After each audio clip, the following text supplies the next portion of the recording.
మీ బంగారం తాకట్టులో ఉందా? విడిపించుకోలేక ఇబ్బందులు పడుతున్నారా? అయితే మీ బంగారాన్ని వెంటనే విడిపించి కొంటాం. గణేష్ గోల్డ్. మీరు సంప్రదించాల్సిన ఫోన్ నంబర్లు 9160-266-916, 8712619507.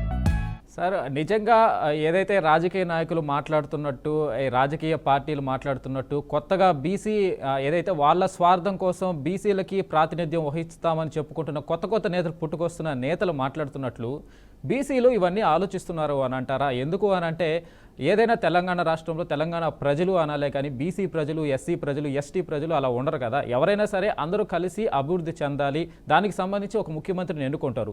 కేవలం బీసీ నాయకుడిని, బీసీ కార్పొరేటర్నో, బీసీ ముఖ్యమంత్రినో ఎన్నుకోవడం వల్ల ఈ పరిస్థితులు మారుతాయి అంటారు. నిజంగా ఇలాంటివి బీసీలో ఉండే సామాన్య ప్రజలు ఆలోచిస్తారా అసలు? ఇప్పుడు ఎవరైనా రిజర్వేషన్లు వచ్చాయనుకోండి, స్థానిక సంస్థల రిజర్వేషన్లో బీసీ, ఎస్సీ, ఎస్టీ ఈ కోటాలు ఉన్నాయి. మిగిలినటువంటి వాళ్ళు ఓట్లు వేయకుండా వాళ్ళు కేవలం ఆ కులాలకు లేకపోతే సామాజిక తరగతులకు పరిమితం కాదు కదా. ఆయా తరగతులకు చెందినటువంటి వాళ్ళకి ప్రాతినిధ్యం ఇవ్వడానికి, ఎందుకంటే విస్మరించబడుతున్నటువంటి వాళ్ళు కనుక కనీసం రిజర్వేషన్ ద్వారా అయినా వాళ్ళకి కంపల్సరీగా ఆ పార్టీలు నిలబడతాయి. లేకపోయేట్లయితే ఆ రిజర్వేషన్లు లేనప్పుడు ఏ పార్టీ అయినా, గతంలో అధికారంలో ఉన్నటువంటి పార్టీలు ఎవరైనా కానీ ఎంతమంది బీసీలని లేదా ఎస్సీలు, ఎస్టీల విషయానికి వస్తే వాళ్ళకి కేటాయించినటువంటి రిజర్వ్డ్ స్థానాల్లో కాకుండా జనరల్ స్థానాల్లో ఎంతమంది ఎస్సీలని లేదా ఎస్టీలని ఆయా పార్టీలు నిలబెట్టాయో చెప్పమనండి. ఒక్క ఉదాహరణ, ఒక్కొక్క జిల్లాలో ఎక్కడన్నా ఒక ఉదాహరణ చూపించమనండి ఇప్పటి వరకు జరిగిన ఎన్నికల్లో. ఎందుకంటే మన సామాజిక వ్యవస్థలో ఉన్నటువంటి ఒక బలహీనత, వాళ్ళ యొక్క ఆర్థికంగా వాళ్ళు బలంగా లేకపోవడం తప్ప మరొకటి కాదు. అందువలన ఆర్థికపరమైనటువంటి అంశాలే ఈ రిజర్వేషన్స్లో కావచ్చు లేదా అధికారంలో కావచ్చు, వీటన్నింటిలో కూడా ప్రభావితం చేస్తున్నాయనేది మనకి పూసల్లో దారంలాగా, ఏ రంగుల పూసలైనా ఉండొచ్చు, ఏ రంగుల పూలైనా ఉండొచ్చు, కానీ వాటిని బంధించేది లేదా దానిలో ఉండేటువంటి పట్టుకునేది దారం అనేటువంటిది కామన్ తప్ప పూసలు లేకపోతే పుష్పాలు అనేటువంటివి డిఫరెంట్గా ఉంటాయి. అందుకని బీసీలైనా ఏసీలైనా అంతే. సార్, ముఖ్యంగా తీసుకున్నట్లయితే బీసీ నాయకులు, బీసీ రిజర్వేషన్ల ప్రకారం బీసీ నాయకులు నిలబెట్టడము అంటే నాయకులు అక్కడ లోకల్గా ఉన్న ముఖ్యమంత్రి స్థాయి నుంచి కార్పొరేటర్ స్థాయి వరకు అక్కడ లోకల్గా ఉన్న వ్యవస్థలో ఉన్న నాయకులుగా ఎమర్జ్ అవ్వడం వేరు, ప్రజల్లో నుంచి అక్కడ ప్రజాబలంతో ఎమర్జ్ అవ్వడం వేరు. ఈ రిజర్వేషన్ల వల్ల బీసీలు నిలబెట్టాలి, ఎస్సీలు నిలబెట్టడం వల్ల ప్రజలకు వాళ్ళు దగ్గరయ్యే నాయకులుగా మారే ఉంటుందా? ఎందుకు అనంటే ప్రజల్లోంచి వచ్చి వారు ఏ కులము అలా లేకుండా వాళ్ళు అభివృద్ధి చేసే నాయకులుగా రావాలి. కానీ ఇట్లా రిజర్వేషన్ల ప్రకారం నాయకులు రావడం వల్ల అభివృద్ధి సాధ్యం అవుతుంది అంటారా అసలు?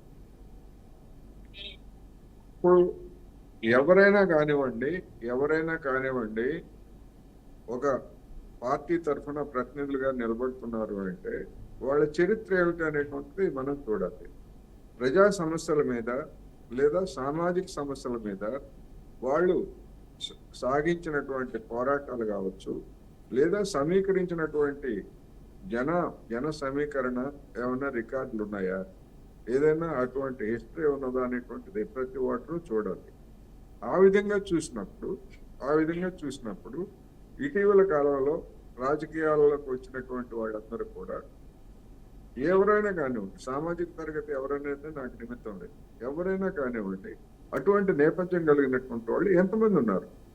ఇది సమస్య.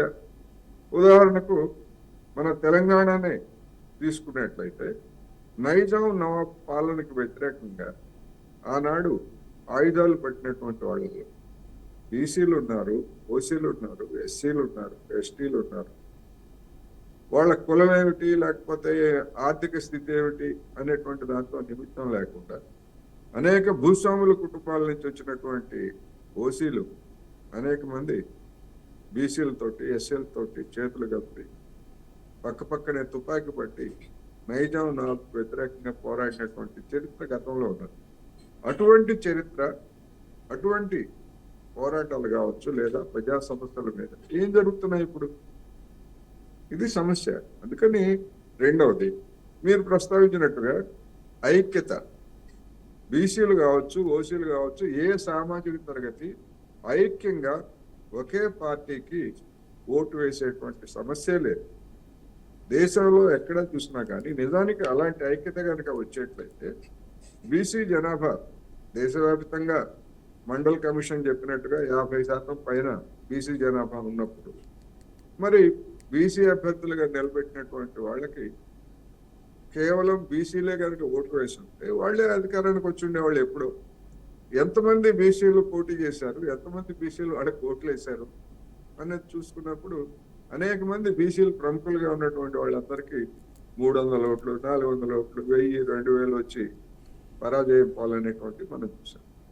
అందుకని ఐక్యత అనేటువంటిది, సామాజికంగా ఐక్యత అనేటువంటిది మన సమాజంలో, మన నిచ్చెన మెట్ల సమాజంలో కుల సమీకరణలకి, వనభోజనాలకి కొంతమంది రావచ్చు, కానీ ఎన్నికలకు వచ్చేసరికి ఆ వనభోజనాలకు వచ్చినటువంటి వాళ్ళలోనే వివిధ పార్టీలుగా మళ్ళీ విడిపోతాయి.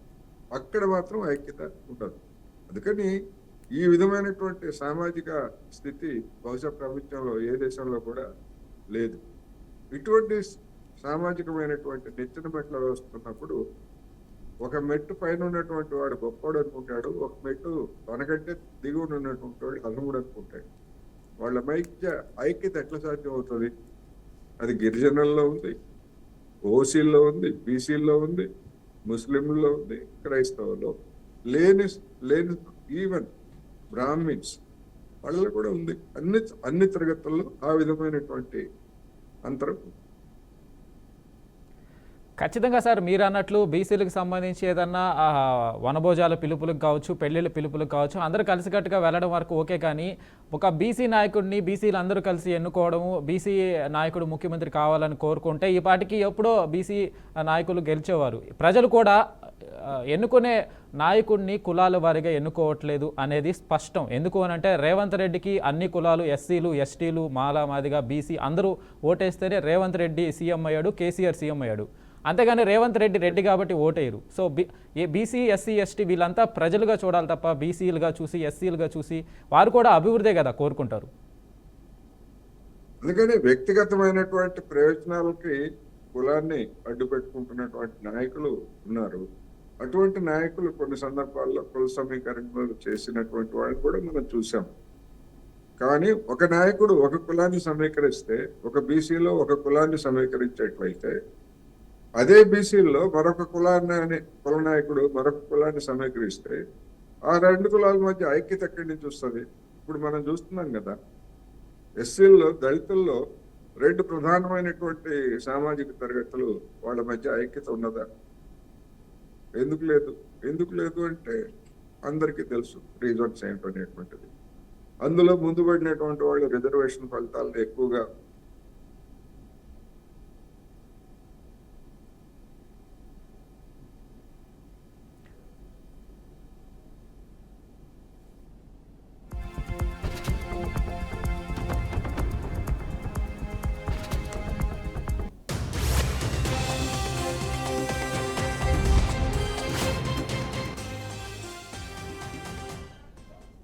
సార్ చెప్పండి కోటేశ్వరరావు గారు. అందులో ముందు పడినటువంటి వాళ్ళు వెనుకబడినటువంటి వాళ్ళని తీసుకెళ్ళటం కానీ, లేదా వెనుకబడినటువంటి వాళ్ళు ముందు వైపు వెళ్ళటం కానీ మనకి ఎక్కడ కనపడదు. అందుకని ఏ సామాజిక తరగతిని చూసినా కానీ మనకి అదే కనిపిస్తుంది. వాళ్ళు ఎవరైనా కావచ్చు, కమ్మ వాళ్ళు కావచ్చు, రెడ్లు కావచ్చు, వెలమలు కావచ్చు, మిగిలినటువంటి కులాల్లో ఉన్నటువంటి ఎవరైనా కావచ్చు. అందుకని ఐక్యత అనేటువంటిది, సామాజిక పరమైనటువంటి ఐక్యత, అధికారం అనేటువంటిది కల్లా ఇంతవరకు ఎక్కడా రాలేదు, ప్రస్తుతం ఎక్కడా లేదు, భవిష్యత్తులో కూడా ఎలాంటి అవకాశాలు అయితే లేవు. అయితే మరి వీళ్ళందరికీ ఏమిటి అంటే సామాజిక న్యాయం. ఒక ఫ్యాక్టరీలో ఉన్నటువంటి కార్మికులే తమ వేతనాల కోసం పోరాడాల్సి వచ్చినప్పుడే యాజమాన్యాలు కులాల మధ్య విచ్ఛిన్నం చేసి ఆందోళనని విచ్ఛిన్నం చేస్తున్నటువంటి పరిస్థితి మనం చూస్తున్నాం. ఒక కార్మికుడికి, ఒక బీసీ కార్మికుడికి వేతనం పెరుగుతుందా సమ్మె చేయనంత మాత్రాన?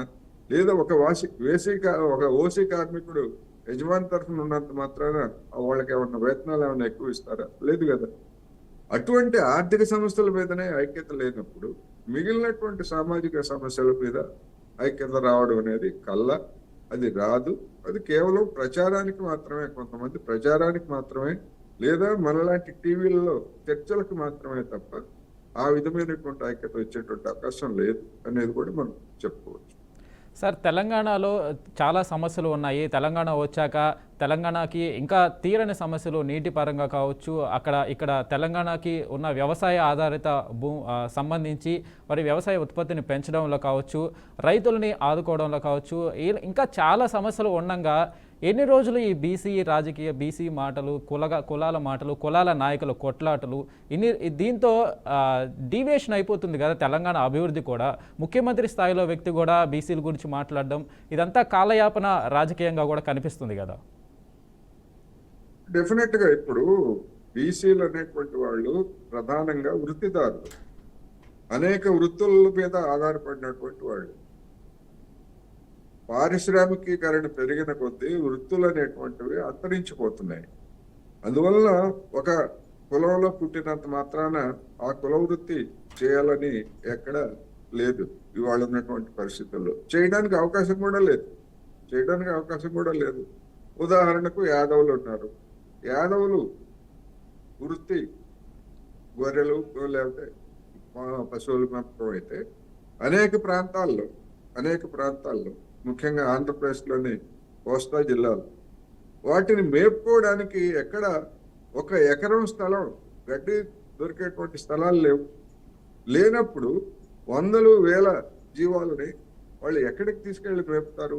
అందుకని వృత్తులు అంతరించిపోయినాయి. అనేక గ్రామాల్లో, అనేక ప్రాంతాల్లో మేపుకోవడానికి మేత దొరకని కారణంగా ఆ వృత్తిని వదిలేసి వేరే వృత్తుల్లోకి వెళ్ళిపోయారు.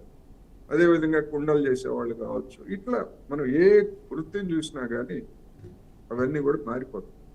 ఈ మారిపోతున్నటువంటి ఈ సమయంలో ఇంకా ఆ వృత్తుల పేరుతోటి వాటిని ఉద్ధరిస్తాం అనేటువంటి పేరుతోటి చేసేటువంటి వాగ్దానాలు లేదా కేటాయింపులు చేస్తామని చెప్పడం ఇదంతా కూడా బోగస్ తప్ప మరొకటి కాదనేది ఈ తరగతుల్లో ఉన్నటువంటి వాళ్ళు గుర్తించాలనేది నేను అనుకుంటున్నాను. ఖచ్చితంగా కోటేశ్వర గారు, మీరు అన్నది 100% రైట్. థ్యాంక్ యూ అండి మీ విశ్లేషణ అందించినందుకు. సో తెలంగాణ రాజకీయాలంతా బీసీ నేతల చుట్టూ, బీసీ మాటల చుట్టూ, ప్రతి ఒక్క పార్టీ ఈ పార్టీ ఆ పార్టీ అనకుండా బీసీ ఓటర్లని ఆకర్షించే విధంగా ముందుకు సాగుతున్నాయి. అది ఎందుకో కూడా అందరికీ తెలుసు, స్థానిక సంస్థల ఎన్నికల్లో ఓట్ల కోసం. సో అయితే ఈ ఓట్ల రాజకీయాలు బీసీలని ఎస్సీలని ఆకర్షించే రాజకీయాలు పక్కన పెట్టి తెలంగాణ అభివృద్ధి కోసం మాట్లాడాలి, తెలంగాణ అభివృద్ధి కోసం కృషి చేయాలి అని బీఆర్కే కూడా కోరుకుంటుంది. ఇది ఇవాల్టి BRK in depth. Keep watching BRK news.